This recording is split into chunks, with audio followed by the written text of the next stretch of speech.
اعوذ باللہ من الشیطان الرجیم بسم اللہ الرحمن الرحیم رب اشرح لی صدری ویسر لی امری واحلل عقدۃ من لسانی یفقہوا قولی۔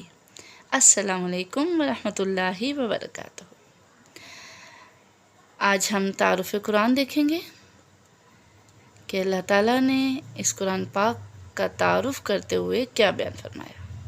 اس کا نام الکتاب، جیسا کہ سورۃ البقرہ آیت نمبر 2 میں اللہ تعالیٰ نے اس کا نام الکتاب رکھ کر واضح کر دیا کہ یہ خاص بہترین کتاب ہے، اللہ کا بہترین تحفہ، بہترین معجزہ۔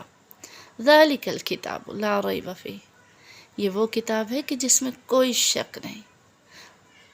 یہ تقریباً 23 سال کے عرصے میں نازل ہوا، اور اس کا بہترین جو اللہ تعالیٰ نے ایک معجزہ ہی سمجھ لیں کہ اللہ نے بیان فرمایا، اِنَّا نَحْنُ نَزَّلْنَا الذِّكْرَ وَإِنَّا لَهُ لَحَافِظُونَ، یقیناً ہم نے قرآن نازل کیا اور ہم ہی اس کی حفاظت کرنے والے ہیں۔ اللہ رب العزت نے اس سے پہلے بھی ہماری جو تمام انبیاء آئے ان کے لیے کتابیں اتاری، مگر وہ اپنے اصل حالت میں موجود نہیں ہیں۔ وہ اس شریعت کے لحاظ سے ان قوموں کے اوپر جب نازل ہوئیں تو وہ اسی وقت کے لیے تھیں، اور اسی وقت ہی ان کا جو ہے وہ اختتام ہو گیا۔ مگر ہماری یہ کتاب قرآن پاک الکتاب، بہترین معجزہ، بہترین کتاب، اس کی خود اللہ پاک نے حفاظت کا ذمہ لے لیا کہ یہ ایسی کتاب ہے کہ جو رہتی دنیا والوں کے لیے ہے۔ تو ہمیں اس کی ضرورت ہے کہ ہم اس کو سمجھیں، اس کو سیکھیں۔ یہ بار بار پڑھی جانے والی کتاب ہے، اور یہ وہ کتاب ہے کہ جس کے لیے یہ کہا جاتا ہے القرآن ہوا کلام اللہ تعالی المنزل علی محمد صلی اللہ علیہ وآلہ وسلم المتعبد بتلاوتہ۔ قرآن مجید کا اللہ کا کلام ہے جو حضرت محمد صلی اللہ علیہ وسلم پر نازل کیا، اور اس کی تلاوت کو نماز میں ضروری قرار دیا۔ دیکھ لیں کتنی اہمیت ہے ہمارے اس قرآن کی، ہماری پیاری اس کتاب کی۔ اس کا تو تعارف اللہ تعالیٰ نے خود سورہ شعراء کی روشنی میں کچھ اس طرح بیان کیا، وَإِنَّهُ لَتَنزِيلُ رَبِّ الْعَالَمِينَ نَزَّلَ بِهِ الرُّوحُ الْأَمِينُ عَلَىٰ قَلْبِكَ لِتَكُونَ مِنَ الْمُنذَرِينَ بِلِسَانٍ عَرَبِيٍّ مُبِينٍ۔ اور البتہ وہ نازل کردہ ہے اللہ رب العزت کی طرف کا، نازل ہوا ساتھ روح الامین کے اوپر آپ صلی اللہ علیہ وسلم کے دل پر، تاکہ وہ تو ڈرانے والوں میں سے ہو۔ اور یہ کس زبان میں ہے؟ کہا جاتا ہے بلسان عربی مبین، یہ واضح عربی زبان میں ہے۔ تو پھر اس بات کو سمجھ لیجئے کہ واضح عربی زبان میں ہے تو ہمیں اس کو سیکھنا ہے، ہمیں سمجھنا ہے کہ آخر اللہ تعالیٰ نے ہم سے کیا باتیں کی۔ اللہ نے اس قرآن کا موضوع بھی تو انسان کو رکھ دیا نا، ٹھیک ہے؟ اس میں اللہ تعالیٰ نے انسانیت کے ساتھ اپنا تعلق جوڑا، یہ انسانیت کے لیے یہ کتاب اتاری، اور یہ بیان فرمایا کہ اس کتاب کا جو نزول ہے اللہ زبردست اور دانا کی طرف سے ہے۔ تو دیکھ لیں ہم کیسے اس کو سیکھیں، ہم کس طرح سے سمجھیں۔ اس کی تعریف کیا کروں کہ آپ یقین جانیں کہ میں بہت کچھ اس کے بارے میں پڑھ رکھا ہے، بہت کچھ لکھا۔ یہ کیا ہے؟ قرآن شفا ہے، لا ریب فیہ، برہان ہے، النور ہے، حق ہے۔ یہ آپ کے لیے پڑھنا آسان کر دیا گیا۔ وَلَقَدْ يَسَّرْنَا الْقُرْآنَ الذِّكْرَ، اللہ تعالیٰ نے کہا کہ میں نے اس کا ذکر آپ کے لیے آسان کر دیا، اس کو سمجھنا آسان کر دیا، پڑھنا آسان کر دیا۔ آئیے ہم اس کی فضیلت سیکھیں، اس کی عظمت جانیں۔ آپ جانتے ہیں اس کی عظمت کیا ہے؟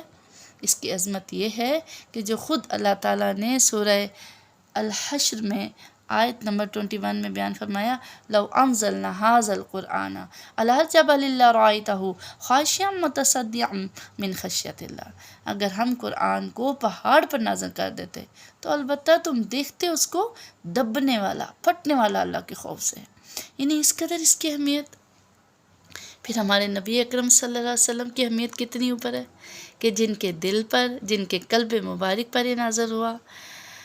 اور دیکھیے کہ اللہ نے کتنی خوبصورت بات بیان فرمائی کہ جس گھر میں قرآن کی تلاوت کی جاتی ہے وہ آسمان والوں کو ایسے نظر آتا ہے جیسے زمین والوں کو ستارے۔ تو آئیے ہم بھی اپنا نام ان لوگوں میں لکھوا لیں کہ ہم بھی ان کو ایسے ہی نظر آئیں، ٹھیک ہے؟ اور قرآن تو ویسے بھی کہا جاتا ہے انزل فیہ القرآن ھدی للناس، قرآن تو وہ ہے جو نازل کیا اس کے لیے کہ جو اس کے لیے ہدایت اس سے حاصل کرے، ہدایت والوں کے لیے۔ تو ہدایت کون پائے گا؟ ہم اس کو سیکھیں گے، اس کی اہمیت کو سمجھیں گے، اس کے کچھ آداب کو جانیں گے۔ ہر چیز کے آداب ہیں، اللہ پاک نے ہمیں سکھا دیے۔ آپ کی نیت درست ہو، آپ باوضو ہوں، طہارت کے لحاظ سے پورا اہتمام کریں کہ ہم تلاوت قرآن پاک ایسے ہی نہ بیٹھ جائیں کرنے، پورے اہتمام کے ساتھ کریں، مسواک کا اہتمام کریں، خوش الحانی سے پڑھیں، ترتیل تجوید کے ساتھ پڑھیں اور سمجھ کر پڑھیں کہ آیات میں کیا لکھا ہے۔ جیسا کہ نبی اکرم صلی اللہ علیہ وسلم فرمایا کہ تمہارے منہ قرآن مجید کے راستے ہیں، تم ان راستوں کو مسواک سے پاک کرو۔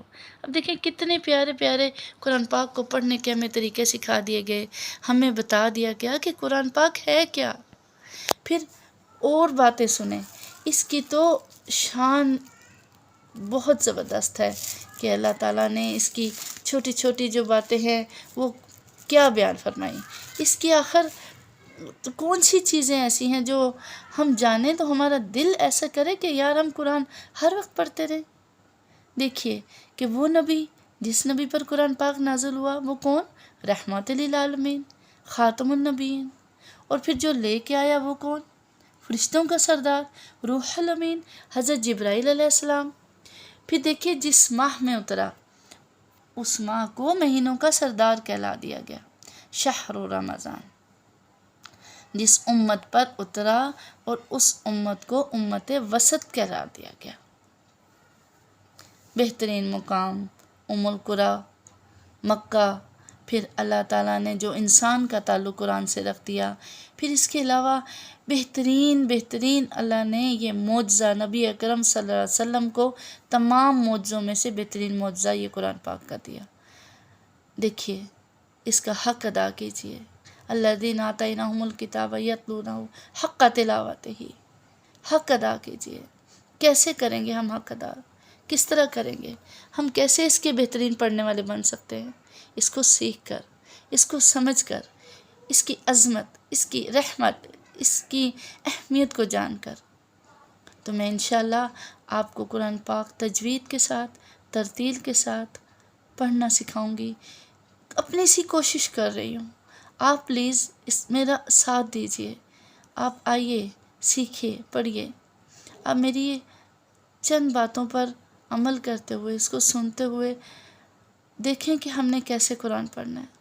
اس کو پلیز اس انداز سے پڑھیں کہ جیسے یہ محسوس ہو کہ ہم اللہ سے باتیں کر رہے ہیں یا اللہ ہم سے کلام کر رہا ہے۔ ہمیں اتنا تو پتہ ہو کہ اللہ دیکھ رہا ہے۔ تو پھر ہم آج ارادہ کرتے ہیں کہ انشاءاللہ ہم اس قرآن پاک کو بہترین انداز سے سیکھ کر چھوڑیں گے، ہم اس کو سمجھیں گے اور اس کو بہترین اوقات میں ہم اس کی تلاوت کرتے رہیں گے۔ میں آپ کی خیر خواہ، آپ کی دعا گو۔ انشاءاللہ نیکسٹ آپ کے لیے تجوید کی اہمیت لے کر آؤں گی کہ تجوید کیا ہے، ترتیل کیا ہے، اور اپنی دعا میں یاد رکھیے گا۔ انشاءاللہ بہت جلد ملاقات ہوگی۔ السلام علیکم ورحمۃ اللہ وبرکاتہ۔